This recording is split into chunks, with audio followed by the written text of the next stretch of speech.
I'm Booker. That would be Halsey. I say this lovingly, literally, and figuratively. What's up, Mama? How you doing? Not much. I'm doing really good. I'm literally feeding my baby right now. They said they grabbed me. They're like, Booker, don't get into the whole baby thing with her. You know, you want to talk about the album. I'm like, well, I know her a little bit. I want to at least just say congratulations. I'm stupid happy for you. Oh, thank you. Thank you so much. It's like, yeah, it's crazy. This is really kind of the first interview I'm really doing about the record, about the baby, about anything. So, it's kind of nerve-wracking, but also really exciting. Let's just start with the title. If I can't have love, I want power.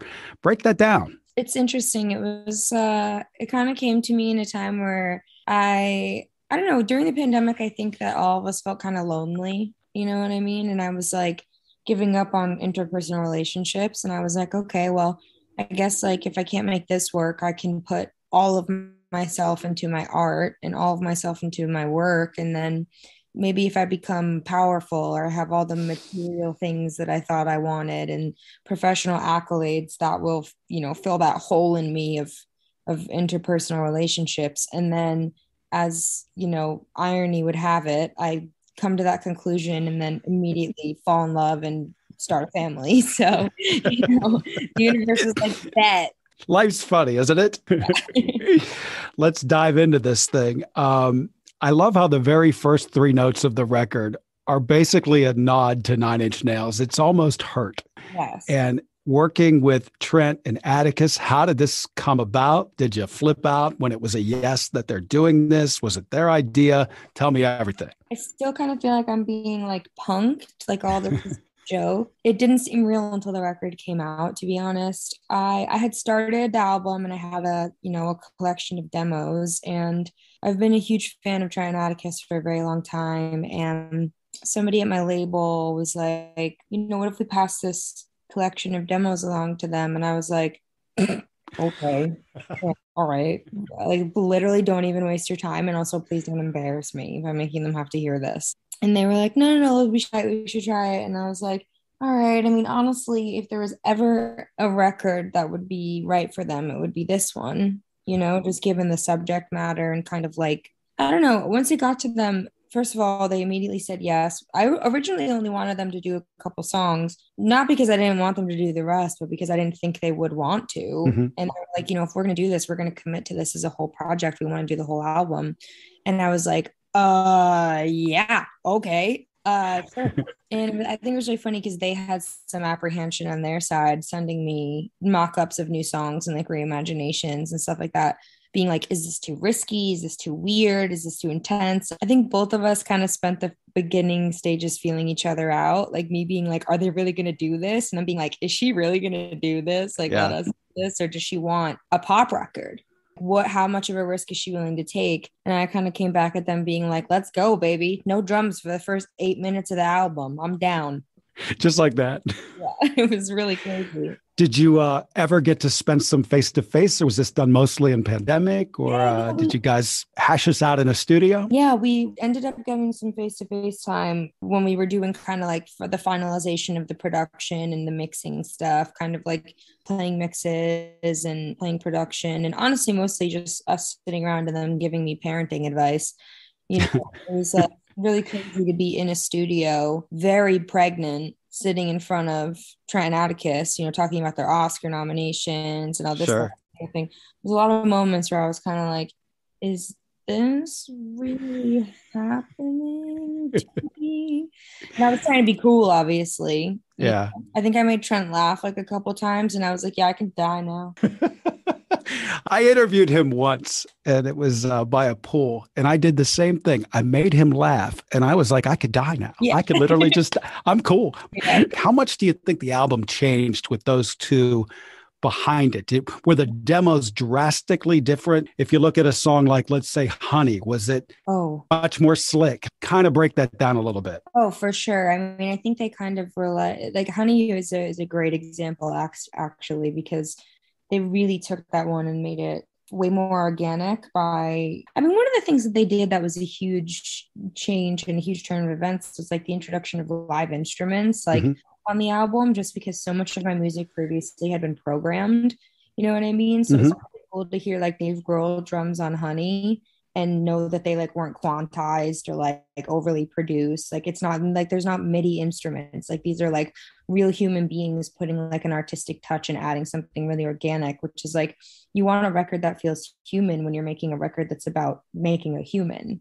You know what I mean? So it's like it was like really, really like necessary is an integral part, and it made me so appreciative too, right? Because like I grew up loving music that was primarily made of live musicians playing in a studio, not and I have appreciation for both, you know, for like Sure. genius behind like the laptop producer generation and like the live room live recording generation as well. You know, there's a distinct difference, but it was cool to hear my words and my take on the vocals with that kind of production behind it. And it definitely added like, it just added some real grit. It made me sound alive and less like a computer, you know? Mm-hmm. You were talking about the Dave Grohl drums. You can hear, you hear the hi-hats, and it's really cool to hear in your music. I've always said you're a chameleon in life and in your art as well, because one day it's like, who are you? Oh, you didn't look that way yesterday, and you didn't sound that way yesterday. And I think that's the most respectable thing about your music, that you can't define it. So it's all really reflected in this record. I'm really guessing here, but I'm thinking your favorite song's probably The Lighthouse. Is that a stretch? I mean, it just sounds so you.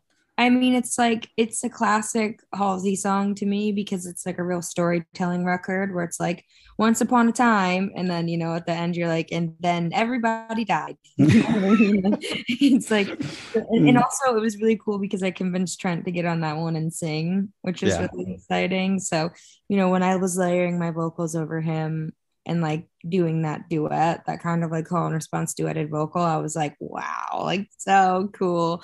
It's like a really cool nod. I don't remember where I read it. It might have been in like a review or it was a fan, but someone said when Trent's voice comes in at the end of The Lighthouse, it almost like implies that I've killed him. You know what I mean? Like I've killed him off, like in the song. And I was like, that's so epic. Were the first three notes of the tradition, was it on purpose that it's so close to hurt? Did you say, hey, this is a little Easter egg for everyone, and I just kind of cracked that, or is that just the sounds of Trent Reznor? Well, I think Trent definitely has like Trent Atticus have like a very signature move when it comes to songs like that, where they use dissonance as like a real emotive tool to make you feel like instantly uncomfortable. And a song like The Tradition there's a lot of subtext in that song. It says, ask for forgiveness, never permission, take what you want. This is tradition. They said that boys were boys, but they were wrong.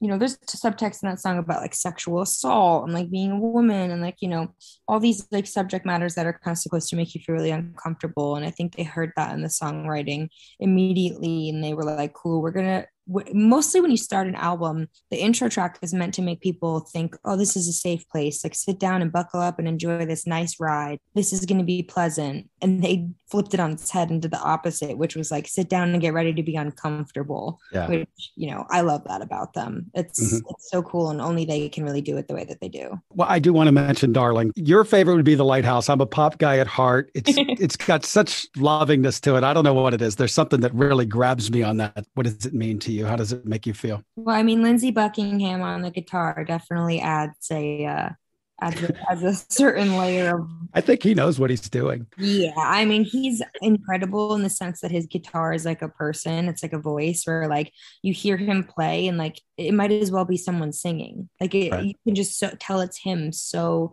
the guitar is like a feature of its own. You know what I mean? It becomes two people singing almost in a way, with me and with his guitar. And this song has one of my favorite lyrics of all time I've ever written, which is foolish men have tried, but only you have shown me how to love being alive. It's like one of my favorite little fortune cookie buttons, little button up on the end of a hook that I've ever written. I mean, it's cool because depending on the perspective, you can look at it as if I'm singing to my partner, I'm singing to my child, or I'm singing to whoever. And there's that implication that the love that you experience with your child is like, it far surpasses any kind of romantic love, and you don't know until you have it. Yeah, the song, it's weird. A lot of the references in it were don't sound anything like it, and then some do. It's almost like if Eminem's Mockingbird met Landslide by Fleetwood Mac. You know what I mean? Which is like, I feel like that sums up my interests pretty well. I love what you said about that guitar. It's its own instrument, it's its own voice almost. And, maybe that's why I identify with the song so much, because I hear that. Do you feel at any level like you were Stevie Nicks sitting there across from Lindsay Buckingham? And did it ever cross your mind like, wow? Yeah, I mean, a million times. I was just kind of like, oh my gosh, how am I even in this position? Like, and it was cool too, because on the one hand, you've got Trent, right, who like has this amazing cinematic universe, like, Rolodex repertoire of amazing musicians that respect him and want to work with them.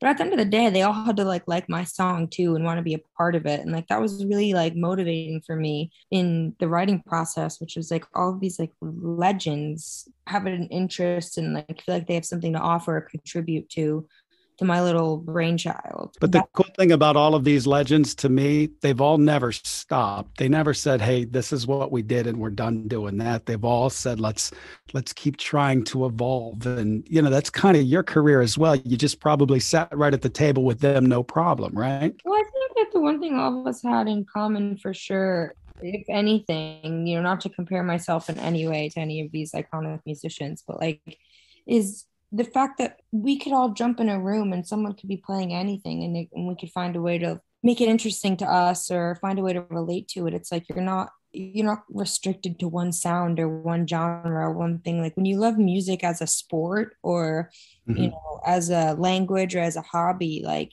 you want to be involved in it in any capacity, whether it's like Trent Atticus working on soul or like, me having like a Meat Beat Manifesto like contribution to a record that's coming 2 years after I put out one of the biggest pop singles of my career. It's like, it's cool to have that ability to be like, this is what I feel like making. And like also to kind of have the I feel like Trent Atticus gave me the agency. Like I was kind of like, this is the album I want to make, but I don't really know if I'm like cool enough.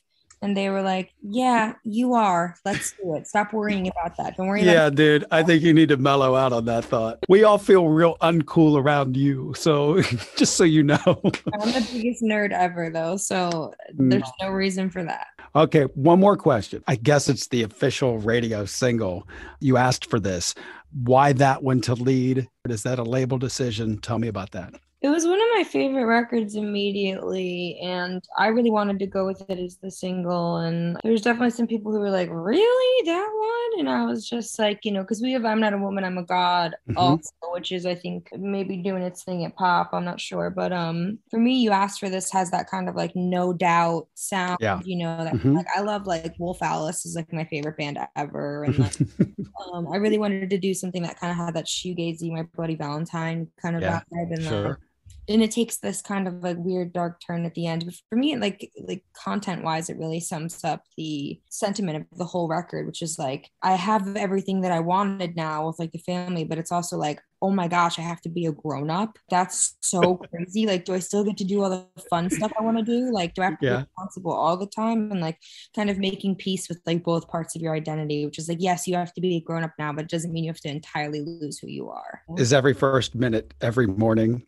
like, oh my God, I'm someone's mom? Actually, yes, it is. But it's also like every minute is like I see his face and I'm like, are you the cutest thing alive? Is this like, are you the best thing that's ever happened to the world? Because to me, he feels like he is. You know what I mean? It's like the best feeling ever, the best way to wake up.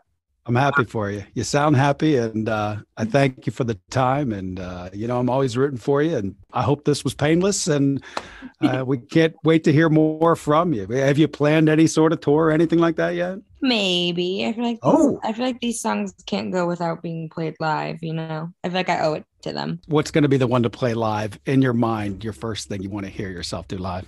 Easier Than Lying. That one is wild. It's definitely my type of energy. Like if anyone's ever seen me perform, they know that I'm like have very aggressive stage presence. And I'm really excited to get out and go do that one. You feel good? I feel awesome. I feel so great. I mean, it's amazing. Well, we're wrapping it up then. It's so awesome to talk to you. You sound like you're in the best headspace in the world, and you made a killer album, and I'm happy for you. Congratulations, and thanks for doing this. I think a lot of your fans want to hear a lot of this stuff, so I'm happy to deliver that. And Yeah. thanks again, Halsey. For sure. I think my fans are really excited to see the records do their thing at alt radio. They've been rooting for that for me for a long time, and I appreciate the support. And I think they're all going to be really happy to hear this interview because they think the record kind of deserves that. And like, you guys are the best for taking a chance on it and accepting the genre evolution. I really appreciate that. Cool. It's good to talk to you. Good luck. I'll see you around the building one of these days. Yes, you will. Bye. You take care of yourself. All right.